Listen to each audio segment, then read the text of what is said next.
यहाँ पे गैप दिखाओ, यहाँ पे गैप देखो, ये गैप देखो, ये हिल रहा है ऐसे ही, है ना। कितनी चल गई देखो, 9136 किलोमीटर चल गई, लगभग 9000 चला लिया मैंने, और 2 सर्विस हो गई, और 6 महीने पुरानी बाइक है भाई। इसमें क्या है कि 125 सेगमेंट की बाइक है, और इसमें ABS नहीं आता है भाई, है ना। ABS बताऊँ आपको, एंटी लॉक ब्रेकिंग सिस्टम। खींच रही है चेन देखो, है ना, इकट्ठी हो रही है, पूरा इतना टाइट करवा रखा है ना।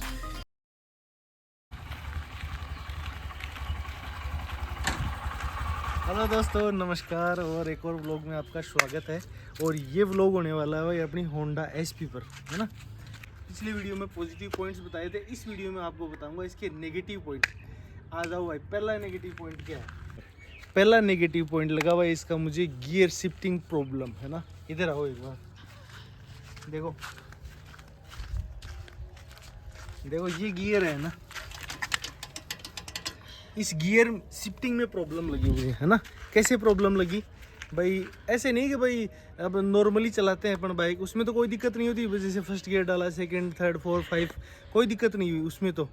लेकिन कई बार क्या होता है, तो गियर झटक जाता है वापस, या फिर तीसरे चौथे गियर में ऐसे होती है ना, लो स्पीड में, कम स्पीड में, तो कई बार बाइक न्यूट्रल हो जाती है, मतलब पूरा गियर मतलब अटक जाता है बीच में कई बार, है ना। तो वो तो बिल्कुल जेन्युइन प्रॉब्लम लगी मुझे, ऐसे नहीं कि वीडियो देख के मैंने या कैसे, मैं बिल्कुल 6 महीने हो गए मुझे। किलोमीटर दिखाओ पहले तो आप, देखो किलोमीटर दिखाओ, इसमें कितनी चल गई देखो, 9136 किलोमीटर चल गई, लगभग 9000 चला लिया मैंने, और 2 सर्विस हो गई, और 6 महीने पुरानी बाइक है भाई, है ना। तो देख लो, पहली प्रॉब्लम तो मुझे ये लगी गियर वाली, इसमें गियर थोड़ा सा अटकता है, बिल्कुल रियल है ये बात, है ना। अब दूसरी प्रॉब्लम क्या लगी मुझे, इधर आओ आप। इसका जो ब्रेक है ना, ये ब्रेकिंग है ना, ये देखो, ये अभी तो मैंने टाइट करवा रखा है, फुल टाइट करवा रखा है, देखो इधर दिखाओ, ये देखो, ये खिंच रहा है पूरा, ये देखो इधर, ये देखो यहाँ पे, है ना, खिंच रही है चेन देखो, है ना, इकट्ठी हो रही है, पूरा इतना टाइट करवा रखा है ना। अगर इसको टाइट नहीं करवाते हैं ना, तो ये ब्रेक है ना इसका बहुत नीचे जाके लगता है, मतलब, है ना।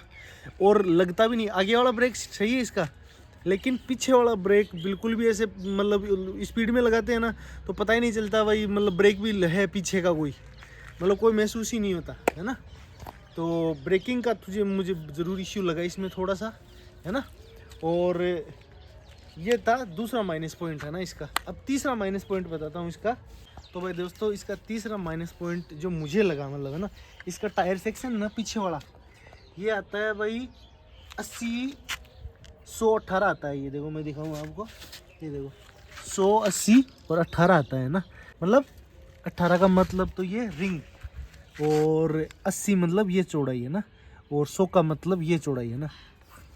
तो ये 100 नहीं होकर 120 होती ना, तो और भी पकड़ ब्रेकिंग सही लगती, गाड़ी स्किड नहीं होती, अचानक ब्रेक लगाते हैं उसमें फिसलती नहीं गाड़ी, और काफ़ी परफॉर्मेंस में फ़र्क पड़ता, मतलब बाइक में, है ना। तो मेरे हिसाब से ये टायर 120 होता ना, 80 120 18, तो और भी बेटर होता, क्योंकि 125 सेगमेंट की बाइक लगती भारी है, मतलब उसी हिसाब से टायर थोड़ा सा और भी ब्रॉड होना चाहिए था, थोड़ा सा, है ना। तो भाई चौथी प्रॉब्लम, है ना, चौथी प्रॉब्लम इसमें क्या है कि 125 सेगमेंट की बाइक है, और इसमें ABS नहीं आता है भाई, है ना। ABS बताऊँ आपको, एंटी लॉक ब्रेकिंग सिस्टम। जैसे कई बार अपन चलते हैं स्पीड में, और कोई ऑब्जेक्ट आ जाता है अपने सामने, तो अचानक ब्रेक लगा देते हैं अपन, है ना। तो उस समय क्या है कि जो ब्रेक है वो लॉक कर देता है टायरों को, है ना। तो लॉक करने से क्या होता है कि वो अचानक ब्रेक लगाने से लॉक होते ही वो गिर जाती है बाइक, है ना। तो उससे बचाव के लिए मतलब 125 सेगमेंट और इससे ऊपर की जो बाइक है उनमें मतलब ABS आता है, एंटी लॉक ब्रेकिंग सिस्टम, जिससे लॉक नहीं होते भैया, है ना। ब्रेक लगता है फिर छूटता है, लगता है फिर छूटता है, इससे क्या है कि गिरती नहीं है बाइक, है ना। तो इसमें वो होना चाहिए था मेरे हिसाब से, क्योंकि 125 सेगमेंट की बाइक है, और इसमें ABS होना चाहिए था भाई, है ना।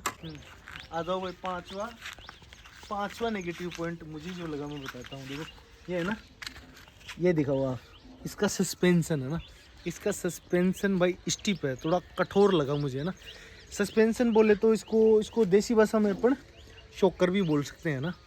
तो शॉकर क्या करता है, ये जो झटका लगता है ना, जो बीच में गड्ढा वगैरह कहीं पे आता है, तो टायर के और बॉडी के बीच का बैलेंस बनाता है ये, मतलब, है ना। उस खड्डे के मतलब कारण जो मतलब एक जो झटका फील होता है उसको ये मैनेज करता है ना। तो मैं मेरा खुद का पर्सनल बता रहा हूँ वही है ना।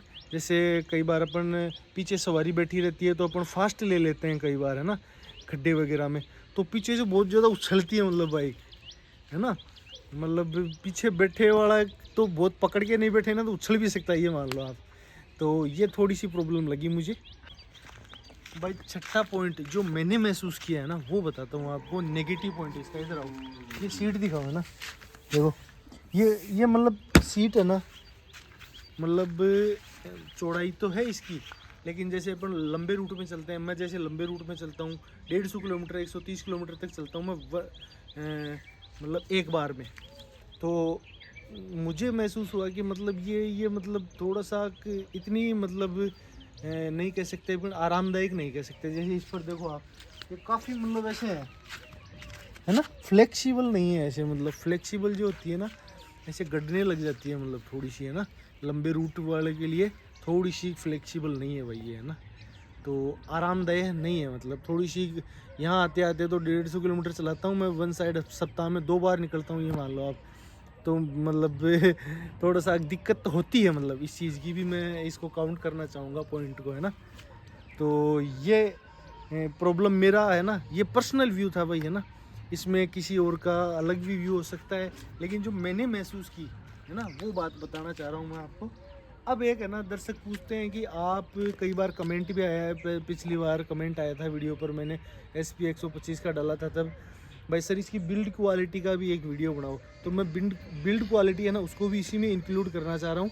देखो बिल्ड क्वालिटी का ऐसा है, गाड़ी को कोई दिक्कत नहीं है ना, टंकी का सही है बिल्ड क्वालिटी, लेकिन ये है ना, ये देखो इंडिकेटर दिखाओ पहले तो है ना, इंडिकेटर है ना ये भी मतलब ऐसे ही हिलते हैं, देखो यहाँ से दिखाओ, यहाँ से दिखाओ, देखो देखो है ना, ऐसे देखो यहाँ से है ना, तो ये पीछे वाला दिखाओ एक बार है ना, ये देखो ये देखो ये देखो, यहाँ पे गैप दिखाओ, यहाँ पे गैप देखो, ये गैप देखो, ये हिल रहा है ऐसे ही है ना।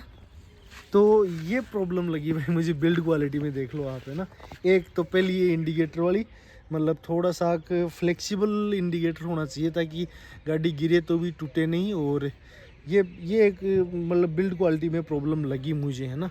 और टंकी की बिल्ड क्वालिटी देखो सही है, अच्छी है, मरगाट का भी देखो, आवाज़ देखो ठीक है, लेकिन ये थोड़ा सा मतलब कमज़ोर लगा मुझे, देखो ऐसे ही बजता है ये। और भाई 6 महीने मुझे चलाते हो गए ना, मतलब आवाज़ नहीं आती है मेरी बाइक से भाई, और मैं जो खड्डे वगैरह आते हैं उनमें भी फास्ट लेता हूँ, कोई दिक्कत नहीं है, लेकिन 6 महीने हो गए, 9000 गाड़ी चला ली मैंने, लेकिन बजती नहीं है भाई मेरी गाड़ी। ऐसे नहीं कि भाई खड्डे में गिरते ही इसके पार्ट्स हिल रहे हैं है ना। तो मेरे हिसाब से बिल्ड क्वालिटी ठीक ही आती है इसकी है ना, ठीक ठाक आती है। और बाकी आप देख लेना भाई, ये मैंने जो माइनस पॉइंट था वो बता दिया इसका बिल्ड क्वालिटी का। तो भाई इस वीडियो में इतना ही, और ये मेरा पर्सनल रिव्यू था, आप किसी की राय अलग भी हो सकती है, लेकिन जो मैंने फील की बात है ना, तो मेरा ये जिम्मेदारी बनती है कि कोई कमेंट करता है तो दर्शकों को अपने जो ओरिजिनल रिव्यू है वो बताने की कोशिश करें। तो मैंने ये चीज़ें फील की है इस बाइक में, किसी दूसरे का और अलग व्यू भी हो सकता है। दोस्तों आज की वीडियो में इतना ही, और मिलते हैं अगले वीडियो में। वीडियो अच्छा लगा हो तो लाइक करना भाई है ना। ओके दोस्तों, बाय बाय।